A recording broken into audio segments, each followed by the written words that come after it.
नमस्कार, आप सभी का स्वागत है सहस्त्रार साधना केंद्र एसोसिएशन में।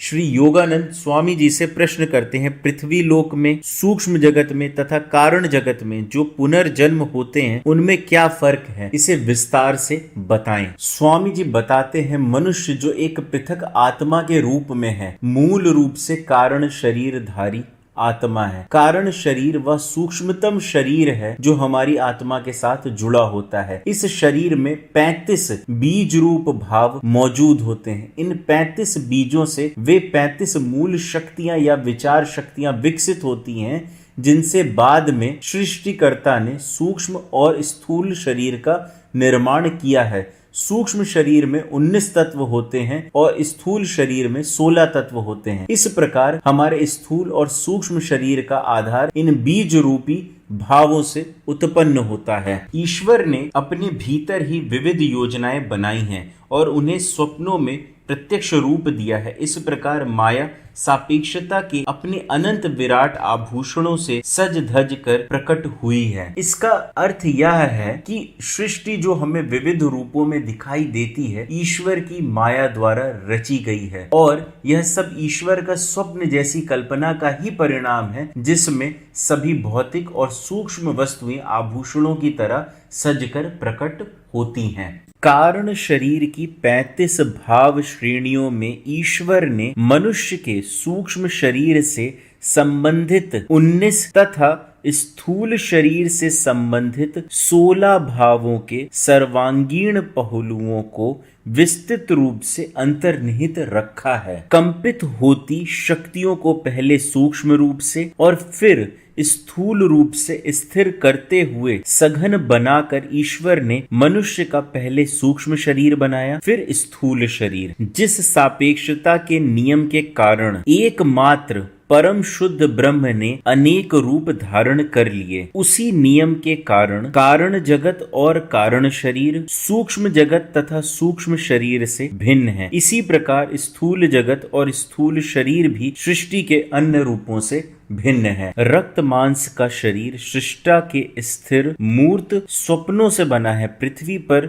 द्वैत युगल सदा ही विद्यमान है, जैसे स्वास्थ्य रोग, दुख सुख, लाभ हानि। मनुष्य देखते हैं कि 3 आयामी स्थूल जगत में वे मर्यादा सीमाओं और प्रतिरोध के आबद्ध हैं। मनुष्य की जीवित रहने की इच्छा को जब रोग, व्याधि या अन्य कारणों से गहरा धक्का लगता है, तब मृत्यु का आगमन होता है और स्थूल शरीर का बोझिल चोला कुछ देर के लिए उतर जाता है। परंतु इस अवस्था में आत्मा सूक्ष्म तथा कारण शरीर में आबद्ध रहती है। तीनों शरीरों को एक साथ पकड़कर रखने वाली शक्ति मनुष्य की इच्छा है। अतृप्त इच्छाओं की शक्ति ही मनुष्य की दासता की जड़ है। भौतिक वासनाओं की जड़ अहंकार और इंद्रिय सुख में निहित है। इंद्रिय सुख की लालसा सूक्ष्म जगत की अनुरक्तियों या कारण जगत की अनुभूतियों से संबंधित आकर्षण शक्ति से अधिक बलवान होती है। सूक्ष्म जगत में उपभोग स्पंदनों के अर्थ में होता है। सूक्ष्म जगतवासी ब्रह्मांडों के सूक्ष्म आकाशीय संगीत का आनंद लेते हैं और यह देखकर मंत्र मुग्ध हो जाते हैं कि समस्त सृष्टि परिवर्तनशील प्रकाश की ही अनंत अभिव्यक्तियां हैं। सूक्ष्म जगत के लोग प्रकाश के गंध, रस और स्पर्श का भी अनुभव करते हैं। इस प्रकार सूक्ष्म जगत में इच्छा वासनाओं का उपभोग उस जीव की प्रकाश को सब उपभोग वस्तुओं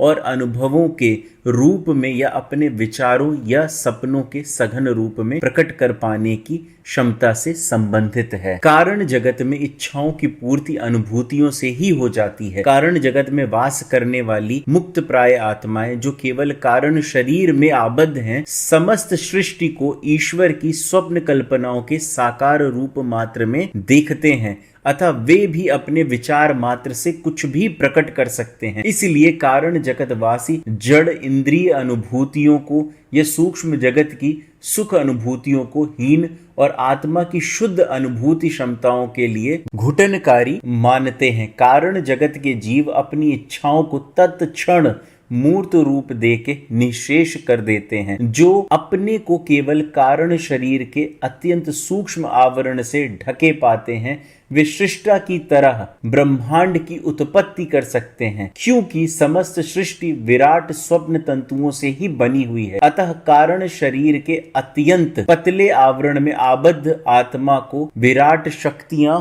होती हैं। आत्मा अदृश्य है। जब वह शरीर में या शरीरों में होती है तभी उसके अस्तित्व का पता चल सकता है। शरीर के होने का अर्थ है यह कि उसमें अभी अतिरिक्त इच्छाएं उपस्थित हैं। जब तक मनुष्य की आत्मा 1, 2 या 3 शरीरों में बंद है और उन शरीरों पर अज्ञान तथा इच्छा वासनाओं के ढक्कन लगे हुए हैं, तब तक वह ब्रह्म सागर में विलीन नहीं हो सकती है। जब स्थूल देह को मृत्यु प्राप्त होती है तब भी सूक्ष्म और कारण 2 देह में आत्माएं फंसी रहती हैं। इसलिए वह सर्वव्यापी जीवन सागर में विलीन नहीं हो सकती हैं। जब ज्ञान के द्वारा इच्छा रहितता आती है तब उसकी शक्ति शेष 2 शरीरों को तोड़ देती है। इस प्रकार आखिर नन्ही सी मानव आत्मा मुक्त हो जाती है, तब वह परम तत्व के साथ एक हो जाती है। संस्था में जुड़ने के लिए आप व्हाट्सएप चैनल एवं टेलीग्राम चैनल से जुड़ सकते हैं। संस्था में कॉल करने का समय दोपहर 1 बजे से 4 बजे के बीच है। आप सभी से निवेदन है, कृपया इसी समय पर कॉल के माध्यम से संपर्क स्थापित करें। मेरा नाम देवांशु है और मैं आप सभी का स्वागत करता हूं। नमस्कार एवं धन्यवाद।